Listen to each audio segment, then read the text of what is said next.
Hi everyone, let's continue with the problems. So the next example that we see is this limit of 1 minus x squared divided by x cubed minus x plus 1 as x goes to infinity. Again, since we're sending x to infinity, we'll need to look at the leading terms of numerator and denominator and analyze what's happening. So here we have the leading term here is negative x squared, right? Because in the standard form, it's going to be written as negative x squared plus 1, right? Starting from the biggest to the smallest value of, or the power of x. So I have limit as x approaches infinity of negative x squared plus 1 over x cubed minus x plus 1. So right from the beginning, you can see what's happening here, since the numerator, since the degree of the x of the leading term in the numerator is smaller than the degree of the leading term in the denominator, we can say that it will be equal to 0. But if we don't believe in that, we can always check, and that would be always a great idea to do that. So as x approaches infinity, I will just divide everything by the leading term of the denominator, and I have negative x squared over x cubed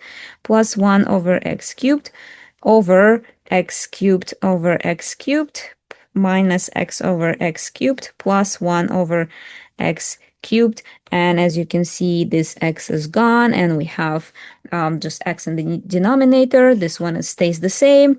Here, both x's are gone. This x is gone, and we have x squared, and plus 1 over x cubed stays the same because we cannot cancel anything. Now we will have limit as x approaches infinity of negative 1 over x plus 1 over x cubed over 1 minus 1 over x squared plus 1 over x cubed. Now, when we send our x to infinity, you see that this one is gone to 0, this one is 0, this one is also 0, and this last one is 0. So you have 0 plus 0, well, over 1 minus 0 plus 0. We don't really write it this way, right? So we would have 0 over 1, which is just 0. So this is how we can prove that the limit as x goes to infinity of this function is equal to 0. Now, another example is limit of x squared over x over square root of x to the fourth power plus 1 as x goes to infinity. Now look at this leading term of the denominator. It's radical x to the fourth power. Technically, this is x squared, right? So if we want to have like one more step, we can factor it out. So we will have limit as x approaches infinity of x squared over radical x to the fourth times 1 plus 1 over x to the fourth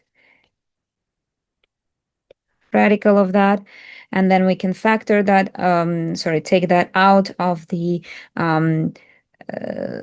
square root. We'll have limit as x approaches infinity of x squared over x squared radical 1 plus 1 over x to the fourth, right? So now these can be canceled, and we have limit as x approaches infinity of 1 over square root of 1 plus 1 over x to the fourth.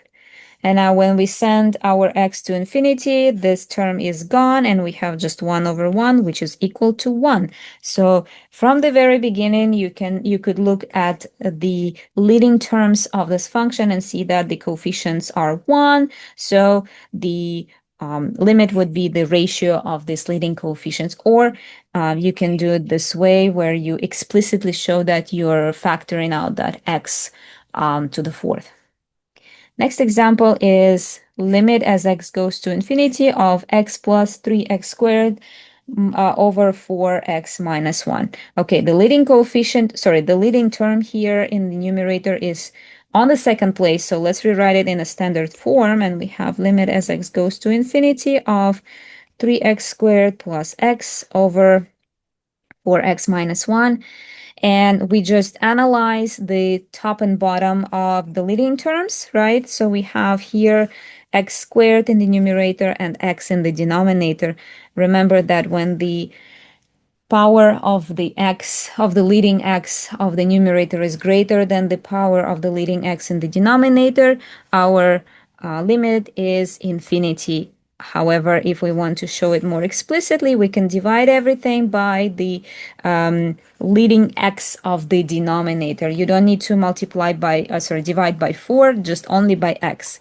So we would have limit as x approaches infinity of 3x squared over x plus x over x divided by 4x over x minus 1 over x. And we have limit as x approaches infinity of 3x plus 1 over 4 minus 1 over x. And now we will send that to infinity, and we have infinity plus 1 over 4 minus 0. So all of that doesn't make any difference when infinity is the biggest value of that. So we are essentially having here an infinity.